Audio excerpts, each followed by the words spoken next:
7h36 sur Sud Radio, tout de suite le coup de fil du matin. Près d'un salarié sur deux a manqué au moins 3 jours de travail en 2022. C'est une étude publiée par le cabinet de conseil en ressources humaines Mercer. Un chiffre en augmentation par rapport à l'année précédente. Alors pourquoi ces absences? Quelles sont leurs conséquences?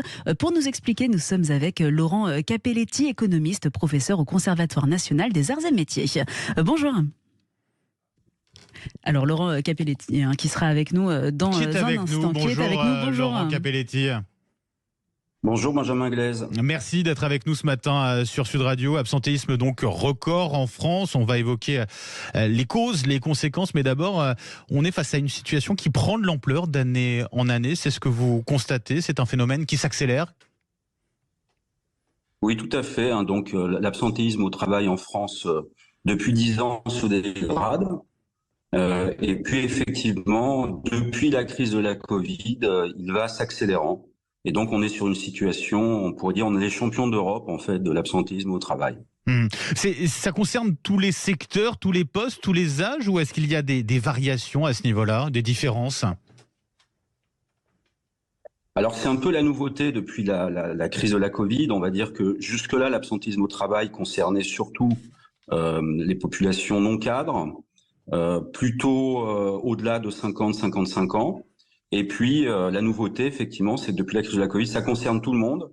Ça concerne tous les secteurs. Alors, un peu moins le secteur privé. On est sur du 4% d'absentéisme et un peu plus le secteur public. On est autour de 7-8% d'absentéisme. Mais on va dire que c'est un phénomène assez général. Et vous avez notamment mis en avant cette question de la crise du Covid. En quoi ça a pu avoir un impact justement sur cet absentéisme? Comment vous l'expliquez, ça? Alors, en fait, ça a été un accélérateur. C'est-à-dire que quand on observe la cause de l'absentéisme au travail, alors c'est bien sûr pas le fait que les Français soient plus malades que les autres pays européens, notamment. C'est pas non plus dû à une oisiveté plus répandue, bien entendu.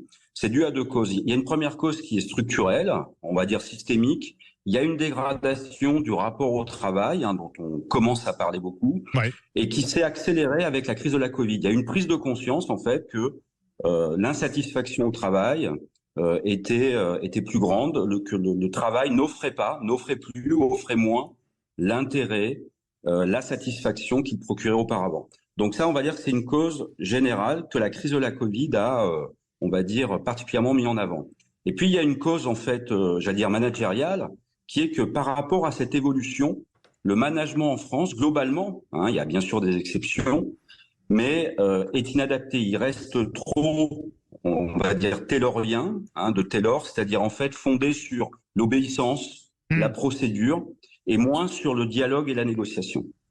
Comment on fait du coup pour justement pour répondre à ces enjeux là, Laurent Capelletti? Quelle réponse on peut apporter justement pour faire en sorte de lutter d'une certaine manière contre cet absentéisme là qui coûte cher à la société, il faut le dire aussi.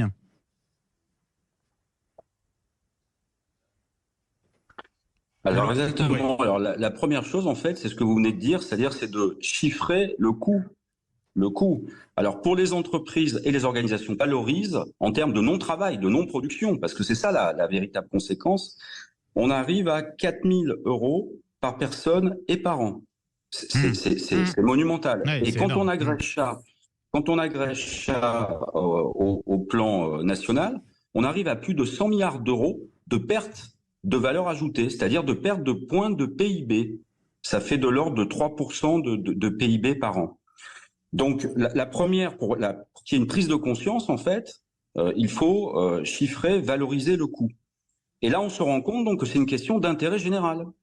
Donc, bien entendu que dans toutes les entreprises et organisations, il y a des efforts des dirigeants à faire, même si c'est compliqué, même si c'est difficile, mais ça fait partie de leur job pour améliorer le management, c'est-à-dire les conditions de travail, l'organisation du travail, les rémunérations.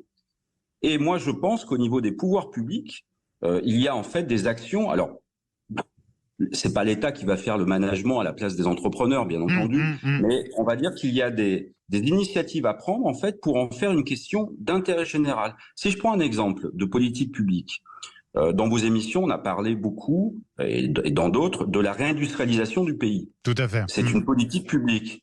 Mais comment vous voulez faire la réindustrialisation du pays si les personnes sont absentes?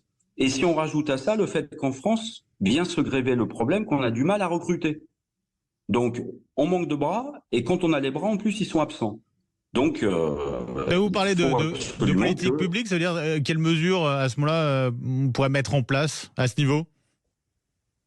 Alors, il y a, comme ça a été fait il y a environ 1 an, au niveau de l'hôtellerie-restauration, des initiatives en fait pour mettre autour de la table les dirigeants, les syndicats de patrons, les branches en fait, pour améliorer, les inciter à améliorer en fait. Alors, en l'occurrence, c'était les rémunérations, mais il faut aller au-delà, c'est rémunérations et conditions de travail. Et deuxièmement, les pouvoirs publics doivent mieux manager, mieux gérer le secteur public, c'est-à-dire hôpitaux, collectivités territoriales et administration où l'absentéisme est très très important. Et montrer l'exemple effectivement à ce niveau-là. Laurent Cappelletti, je rappelle, vous êtes économiste, professeur au CNAM, le Conservatoire national des arts et métiers. Merci d'avoir été avec nous ce matin sur Sud Radio et très bonne journée à vous.